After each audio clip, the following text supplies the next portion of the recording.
So welcome guys. आज हम एक बहुत ही स्पेशल टॉपिक के बारे में डिस्कस करने जा रहे हैं।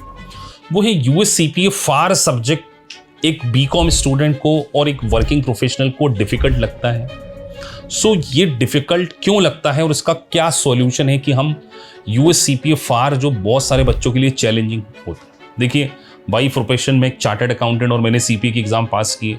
सो मैं आपको यहाँ जो नॉलेज दूंगा वो अपनी एग्जाम का एक्सपीरियंस भी दूंगा। बहुत सारे बच्चों को मैं सीपीए पढ़ाता हूँ, बहुत सारे बच्चे 90 प्लस 85 प्लस स्कोर करते हैं। सो उनकी क्या स्ट्रेटजीज हो सकती है और एक बीकॉम स्टूडेंट को यूएससीपीए जो फार चैलेंज लगता है वो क्यों लगता है, उनकी अप्रोच क्या होनी चाहिए, ये हम पूरा डिटेल में डिस्कस करेंगे। लेकिन आगे बढ़ने से पहले अगर आपने हमारे चैनल को अभी तक सब्सक्राइब नहीं किया है so please subscribe the channel, जिससे कि आपको इस प्रकार का वैल्यूएबल कंटेंट मिल सके। देखिए, यूएससीपीए फार है बेसिकली यूएस गैप। अब जब आप यूएस गैप को पढ़ते हैं तो इसके पहले आपने इंडियन अकाउंटिंग में अपनी प्रिपरेशन की होती है। अब इंडियन अकाउंटिंग में आप ग्रेजुएशन कर रहे हैं या आप सीए इंटर के स्टूडेंट हैं, तो सबसे पहला यहां पर टर्मिनोलॉजी काफी डिफरेंट होती है। जैसे एग्जांपल के तौर पे मैं बताऊं, आपने शेयर प्रीमियम सुना होगा, यहां बोलते हैं एडिशनल पेड इन कैपिटल। अब इनकम स्टेटमेंट में आप प्रॉफिट एंड लॉस अकाउंट बनाते थे, यहां आप कॉम्प्रिहेंसिव इनकम का कॉन्सेप्ट पढ़ते हैं, जिसमें मल्टीपल स्टेप और single step profit and loss account के फॉर्मेट्स होते हैं। तो पहला रीजन टर्मिनोलॉजी डिफरेंट।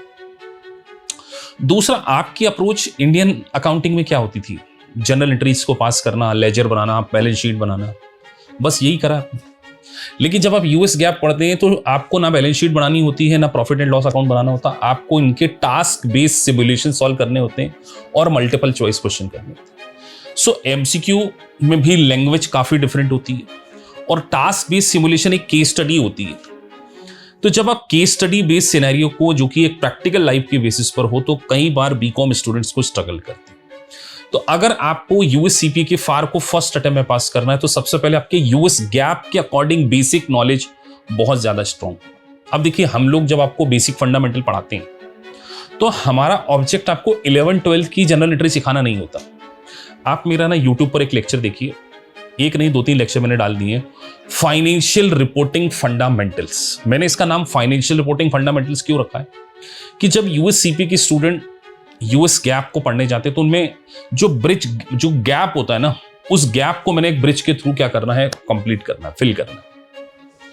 इसीलिए सबसे पहले आपको बेसिक प्रोवाइड करते हैं, उसके बाद क्लास में आपको मल्टीपल चॉइस क्वेश्चन कराना और सिमुलेशन हम आपको क्लास में करवाते हैं। ऑलमोस्ट 50 प्लस सिमुलेशन मैंने क्लास में कराए हुए। तो इससे क्या होता है कि आप वो मेथोडोलॉजी समझ जाते हैं जिससे मैं सिमुलेशन को करता हूं। देखिए, जब मैं अपनी सीपी की एग्जाम को अपीयर कर रहा था तो मेरे सामने क्या चैलेंजेस आए होंगे, और जो मेरे बहुत सारे बच्चे स्कोर करते हैं 85 90 प्लस करते हैं, तो उनका क्या अप्रोच होती है। तो पहला आपको फाउंडेशन स्ट्रॉन्ग करना है। दूसरा, आपको है ना एक जनरल एंट्रीज को बहुत अच्छे से समझना पड़ेगा। अब देखिए, यहाँ पर जनरल एंट्री के तरीके भी बहुत डिफरेंट होते हैं। अब यहाँ नॉर्मल जनरल एंट्री नहीं आती कि परचेस और सेल की, यहाँ पर आपको बॉन्ड वैल्यूएशन की जनरल एंट्री, उसके बाद लीज अकाउंटिंग, डेफर्ड टैक्स, आपका पूरा इन्वेंटरी वैल्यूएशन से related, reversal of general entry. तो कई बार बच्चे बैलेंस शीट और प्रॉफिट एंड लॉस अकाउंट के बीच के जो एडजस्टमेंट्स होते हैं उसको अच्छे से अंडरस्टैंड नहीं कर पाते। इसीलिए हमने एक सीरीज में इस मॉड्यूल को ही कवर कर लिया है, बैलेंस शीट डेट के एडजस्टमेंट की general entries, complicated general entries for inventory valuation, complicated general entries for deferred tax, complicated general entries for bond valuation, complicated general entry for lease accounting. तो जब general entry में भी आप strong हो जाएंगे, reversal general entry में आप strong हो जाएंगे, रेक्टिफिकेशन की जनरल एंट्री में आप स्ट्रांग हो जाएंगे, तो फिर आपसे सिमुलेशन बनेंगे। तो टास्क बेस्ड सिमुलेशन को आप तभी अच्छे से डील कर पाएंगे जब आपका जनरल एंट्री में ग्रिप होगी। तो इसीलिए हमने सीरीज में ही इसको क्या करना है, कवर करना, और फिर उसके बेसिस पे सिमुलेशन कराना। तो जनरल एंट्री पे मास्टरी करनी है, बेसिक्स के ऊपर मास्टरी करनी है। और एक बात और ध्यान रखिए, यहां पर आपको है ना एग्जिबिट्स बड़े बड़े मिलते हैं। अब एक क्वेश्चन है जिसमें आपको 5 to 7 एग्जिबिट्स हैं। एग्जिबिट मतलब उसके अंदर जनरल प्रैक्टिकल लाइफ की सिनेरियोज होते हैं। जैसे एक डेटर से आपको कॉन्फर्मेशन मिल रही है, आपका स्टॉक थर्ड पार्टी के पास पड़ा हुआ। अब अगर आपका स्टॉक थर्ड पार्टी के पास पड़ा है, अपने एफओबी डेस्टिनेशन है, या आपका कंसाइनमेंट पे गुड्स पड़ा हुआ है तो उसकी जनरल एंट्रीज क्या होनी चाहिए। तो you have to be a very strong in general entries aspect. आपके टास्क बेस्ड सिमुलेशन बहुत अच्छे होने चाहिए और आपको हर मल्टीपल चॉइस क्वेश्चन, मतलब जो हमारी सीरीज होती है ओटीबी सेशन, जो टॉपिक वाइज आपके एमसीक्यूज होते हैं उसमें आपका स्कोर 80+ होना चाहिए।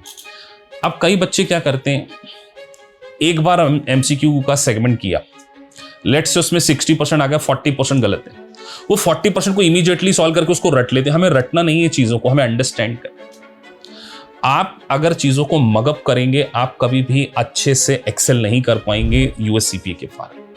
तो मेरा एक्सपीरियंस है कि आपकी जनरल एंट्री बेसिक्स सिमुलेशन में मास्टरी आपकी होनी ही चाहिए और कुछ स्पेसिफिक कॉम्प्लिकेटेड टॉपिक हैं जिसमें consolidation, bond valuation, lease, deferred tax, उसके बाद में बात करूं आपका फॉरेन एक्सचेंज, ये टॉपिक्स में बच्चों को काफी स्ट्रगल करना पड़ता है। इसके लिए इसकी एक स्पेशल सीरीज जिसमें हम इसमें बूट कैंप चलाने जा रहे हैं ताकि आपको ये टॉपिक भी और भी डिटेल में समझ में आ सके। इसको केस स्टडी बेसिस पर प्रैक्टिकल लाइफ से कनेक्ट करके मैं क्या करने वाला हूं, समझाने वाला हूं। तो हमारा एक मिशन है कि आप फार में तो 90 स्कोर करें। अब सर फार में 90 स्कोर करना या फार में अच्छा स्कोर करना क्यों जरूरी? Because far is a foundation. अगर आप ऑडिट पढ़ेंगे तो फार अच्छे से आना चाहिए। अगर आप रेगुलेशन भी पढ़ रहे हैं तो जो आपने अकाउंट्स किया है ना उसी के बेसिस पे तो आपको टैक्स पे करना पड़ता। तो फार इज ए फाउंडेशन। इसीलिए सीपीए के स्टूडेंट को मैं कहना चाहूंगा कि आप फार में बहुत ज्यादा स्ट्रांग कीजिए। अगर आपको यूएस गैप में अच्छा नॉलेज होगा तभी आप बाकी सब्जेक्ट को भी अच्छे से डील कर पाएंगे और प्रैक्टिकल लाइफ में आपको जॉब भी तभी अच्छे से मिलती है जब आप अकाउंटिंग और फाइनेंशियल रिपोर्टिंग में क्या होते हैं, स्ट्रांग होते हैं। तो इसकी नई बैच स्टार्ट होने जा रही है, इसको आप ज्वाइन कर सकते हैं। और हमारा एक मिशन है 2026 में आपका यूएससीपी हम आपसे फर्स्ट अटेम्प्ट में पास करेंगे। फर्स्ट अटेम्प्ट में पास करना इसलिए जरूरी है because cost is very very high. So you cannot take the risk for one paper. It is not about the costing of one paper. It's all about your confidence. क्योंकि अगर आपने एक paper में भी स्ट्रगल किया, if you are not able to clear one exam, second paper में आपको self doubt आ जाएगा और फिर when you are doubting on your own abilities तो फिर आप ओवर कॉन्शियस होते हैं, फिर कई बार बच्चे परफॉर्म नहीं कर पाते हैं। तो इसलिए लाइव सेगमेंट में मिलते हैं। इसकी फंडामेंटल सीरीज चल रही है जिसमें 50 आवर्स के हम आपको फाइनेंशियल रिपोर्टिंग के कॉन्सेप्ट समझा रहे हैं।